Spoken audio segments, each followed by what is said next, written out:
La entrevista.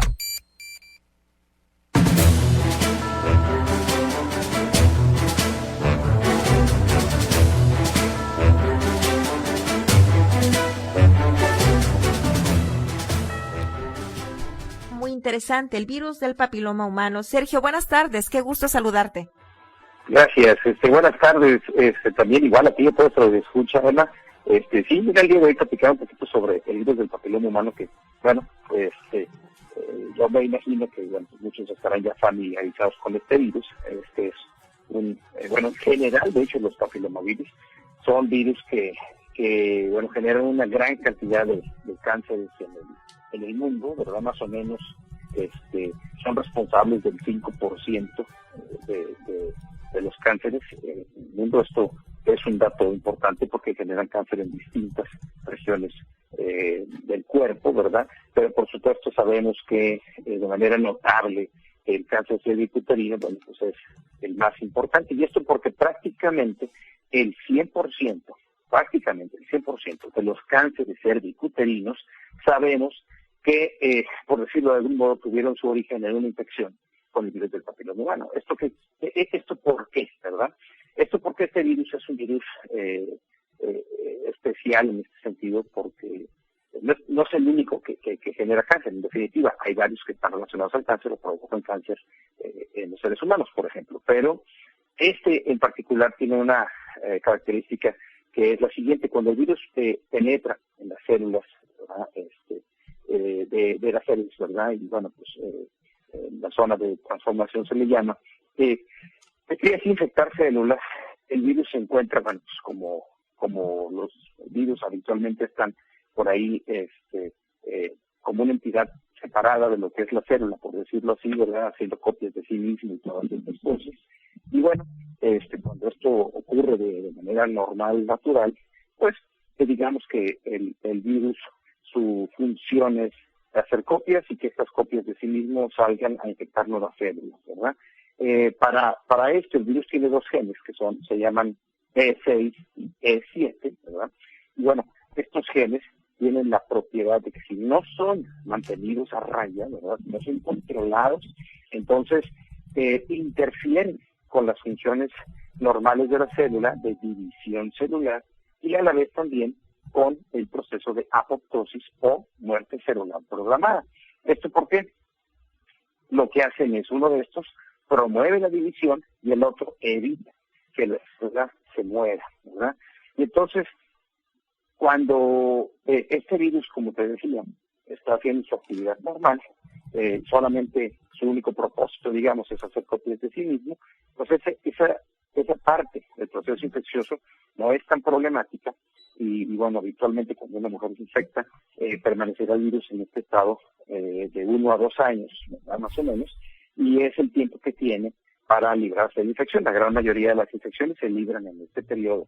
Pero cuando el virus persiste, ¿verdad? Por más tiempo, esto es entre 1 año y 2, en algún momento de este periodo, no sabemos por qué, el virus se integra en el genoma de la célula que está infectando.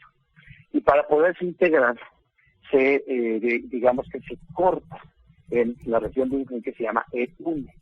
¿Por qué esto es grave que se integre? Porque al cortarse el genoma del virus en E1, el producto de E1 controla la expresión de E6 y E7.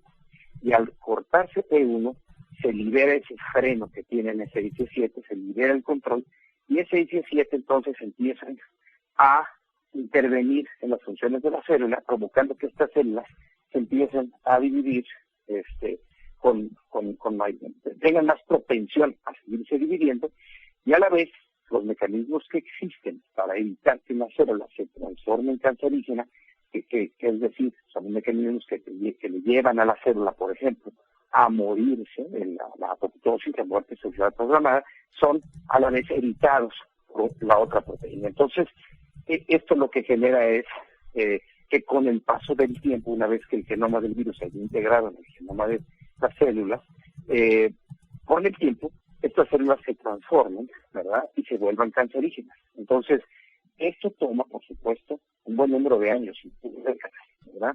De manera que el cáncer cervicuterino pues es un cáncer que se desarrolla lenta, o un proceso para llegar al cáncer cervicuterino más bien, es un proceso lento en ese sentido. Esto lo vuelve un problema de salud. Primero es un problema muy importante porque el cáncer cervicuterino es uno de los principales responsables de muertes en mujeres en México por cáncer. Siempre ha estado en los últimos años en el segundo y el tercer nivel, por ahí más o menos siempre.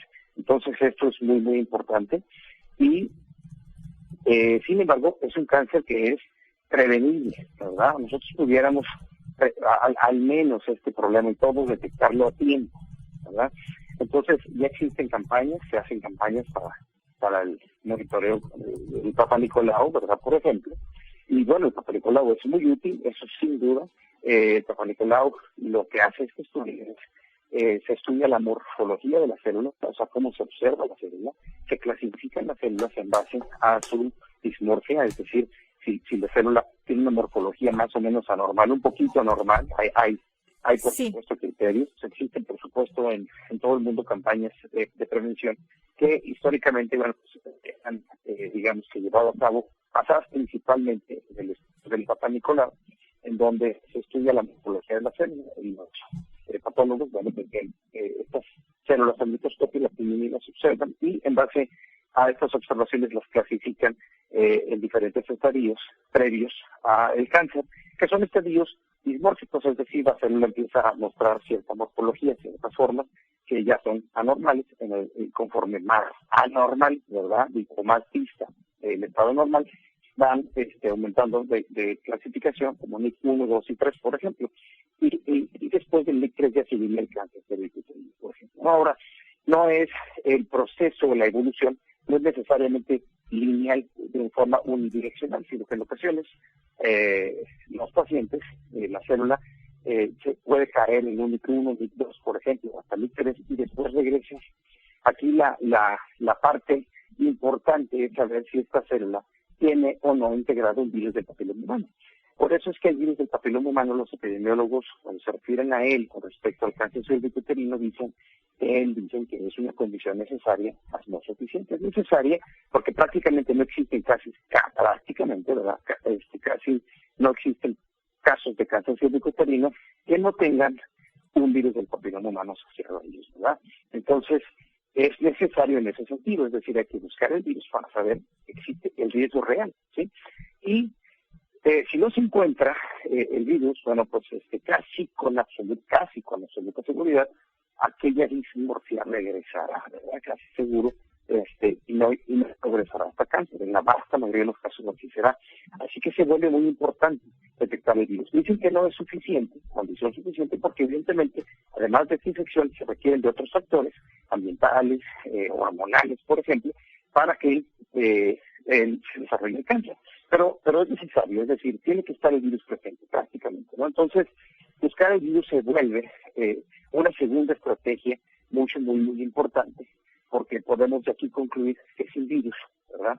Prácticamente las probabilidades de un cáncer se vuelven casi nulas, ¿verdad? Entonces, basado en esta estrategia, que no es una herramienta que nosotros tuviéramos a nuestra disposición, digamos, el siglo pasado, pero hoy, afortunadamente, en el siglo XXI sí. Entonces, hoy podemos incorporar, y se recomienda que se incorporen en los tamizajes, también la determinación de la captura de híbridos del virus del papiloma humano, ¿verdad? ¿Esto qué es? Es un estudio en donde nosotros realizamos, en donde podemos determinar la muestra, la toma habitualmente ginecóloga, ¿verdad? Y nos lo entregan un tubito que se toma especial y se analiza en busca del genoma viral en las células que hay en la lesión que pueda haber especialista, ¿verdad? Y entonces, si encontramos el virus, ¿verdad?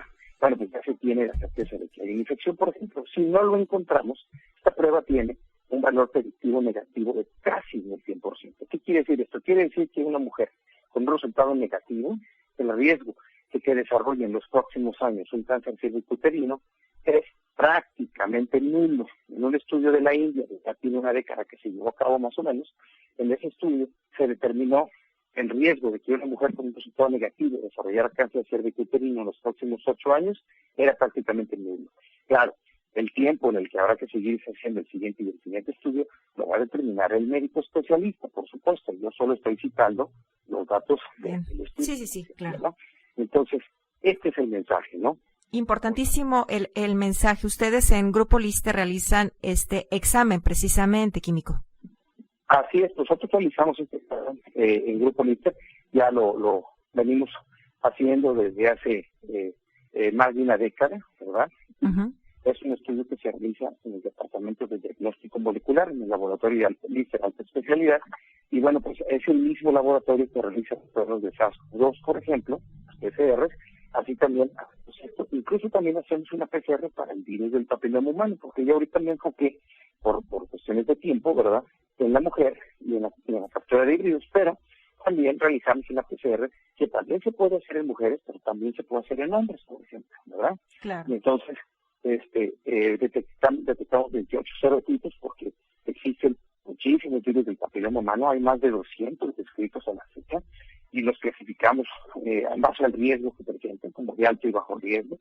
La captura de híbridos que nosotros hacemos detecta a los de alto riesgo, por ejemplo, ¿verdad? Sí, sí. Y bueno, la PCR detecta todos los altos riesgos que son importantes y algunos de bajo riesgo también, ¿verdad? Por supuesto. Le agradezco mucho, químico farmacobiólogo Sergio Salazar Lozano, por esta información de un tema del que sí, últimamente no se habla mucho, estamos muy concentrados en el COVID, pero es importante también entender el virus del papiloma humano y los exámenes que se realizan en Grupo Lister. Rápidamente, químico, los datos de contacto para nuestro radioescuchas, ¿cómo se pueden acercar a Grupo Lister? Sí, cómo no, nos pueden llamar al 833-816-4447. Igual nos pueden visitar en nuestra página web www.lister.com.mx y desde ahí encontrarnos a través de un chat en línea que van a encontrar ahí mismo o una conversación por WhatsApp, que también podemos hacer una liga ahí tenemos una liga ahí, o finalmente si nos visitan en nuestra página de Facebook también encontrarán una liga para el WhatsApp, ¿verdad? Perfectísimo. Químico Sergio Salazar Lozano, es como siempre un gusto tenerlo con nosotros. Muchas gracias por esta gran información. Gracias. Hasta pronto.